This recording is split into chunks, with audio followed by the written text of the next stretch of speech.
this is Etch, and today I'm going to be showing you my Machina build for 2014's post-ban list. You're going to run 3 Machina gear frames. He's the searcher of the deck for your fortress, and plus he's also a good equip target that you can put on top of your fortress and attack with, keep it prior so you don't get destroyed, so you can overlay next turn. The 3 Machina fortresses, if he was destroyed by battle, you could pop a monster, or if he's targeted by a card effect, you could target a card in your hand, send it to the graveyard, and use your level 7 overlay. The 1 cannon, because of the fact that Machina Fortress, you could pitch to special summon. It has to be a total of 8, and it has to be machine type monsters, so just pitching him will easily get you the fortress right out of the grave. I choose to run triple green gadgets and all the gadgets because they're a good way to search, and plus you have more, like an extra pitch for your Machina Fortresses. Then the 3 reds as well for the same purposes.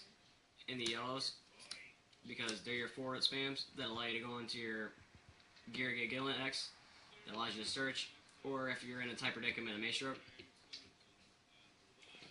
2 tin goldfishes, most people want to run 3, but you know, I think it's a lot easier because there's a different kind of engine that's a surprise to the deck that no one puts in except me. But it helps spam out the force quicker and go for your overlays. The 2 tour guides, because when you summon tour guide, it lets you special out another one. And if you're after banishing for all the other different targets, is like redox and stuff like that, you can go in for Lavier, or you can go in for a line of Zen mains to stall for time if you need it. 2 swift scarecrows, because they're an easy search for Gillen X, and it stops OTKs right in the Prosper, or direct attackers that like to hop over like Blackwings. 2 Trigodias, because if you take any damage, it special summons himself out. He's also a good power beater if you have a great hand advantage.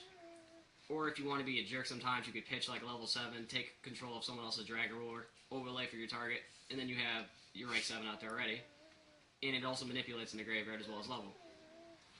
1 Redox, because he's a level spam. He's also a monster born if you pitch him with another Earth. Triple double summons, because when you're running a gadgets, summoning out 1 gadget, you get the search, and if you have a double summon in hand, you can summon another one out with double summon, which helps you accelerate the searching power with Gillen X. 2 MSTs, because back row is not too much of a threat when you have like a Draco Sack too much, or a Big Eye, because you can borrow the problems and use their advantages or their monsters against them, so they won't really want to blow it up too much because they think they're going to get it back somehow. Yeah, and you have gear frame for Machina Fortress, if anything, too. You just equip the gear frame to Fortress. I do my deck build differently. Most people say you should run like triple Forbidden Lances, Dresses, but me, I just stick with 1 of each, because 1 negates spells or traps to like save yourselves from that. The other one cuts off their effects, and the other one you can't get destroyed by any kind of card effect, period. 1 limiter removal, because it's a machine deck, I don't see why you wouldn't. You know. The OTK. And if you're smart, you can. There's a 2-card OTK, too. Plus, you could also say, for example, summon him, like, I don't know, have advantage, have him summoned out, search for this, pitch or 2, summon him, equipped and limiter removal for a 5,000 beat stick. And then that's an OTK right there, the 2-card. You go this, search, pitch, you go summon this, you pitch this from hand, you special summon this from grave or whatever, and then you attack limiter removal. That's game right there. Yeah. That's why limiter removal is that 1. 1 bottomless to get rid of the big power, like big problems that you know of. 1 compulsion to bounce back something you know they can't get back out, or just take care of the problem and go for the direct hit. 2 T-Roars, because if they're MST, you can also chain them in response. And you also have 2 Swift Scarecrows, so it kind of balances out the favor. And 2 Call the Haunts to bring back either your gadgets, your Machinas, or whatever, and go right straight in for your XYZ. But that's basically the whole deck itself. Main deck. Now it's time to go right into the extra deck. 1 lineup Zen mains, because you have the tour guides in there, and like I said, it's easier to like give yourself some time to search. 2 Gargant Elks, because the sole purpose, they are good searchers. Having 1 of them is not enough, and having 3 is too much of a clock. 1 Cowboy, so if you go for that upper advantage, you, like, say for example, you want to finish the game off, you could detach while he's in defense, do the damage, or you can run over a monster.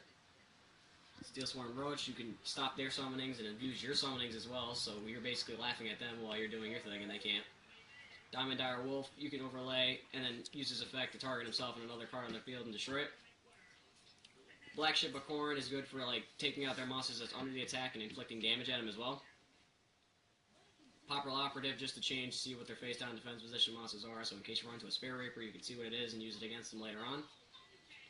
Gem Knight Pearl for a power beat, just to hop over for fun. And skill drain too. Utopia for negating attacks and also going for attacks, which is splendid and gives you time. Maestroke because it takes a lot to destroy him, and you can also abuse the effect of putting a monster face down. And since you know their defenses, it's a great range. One Master of Blades because it's a rank 7 deck, and it also abuses the fact that if they pull out a big eye and they try to go after you or you use their Draco Sack, it kind of neutralizes the effect too much. One Gaia Charger for attacking pierce damage, just if, for example, you want to end the game, or if you just want to see what that defense position monster is and give him damage at the same time, run it over. Big Eye for taking something you want in response, or just utilizing that card before they actually get the chance to, and then open attacking them. And Draco Sack because he's a nice pop, he cannot be destroyed by battle or card effects as long as he holds a token.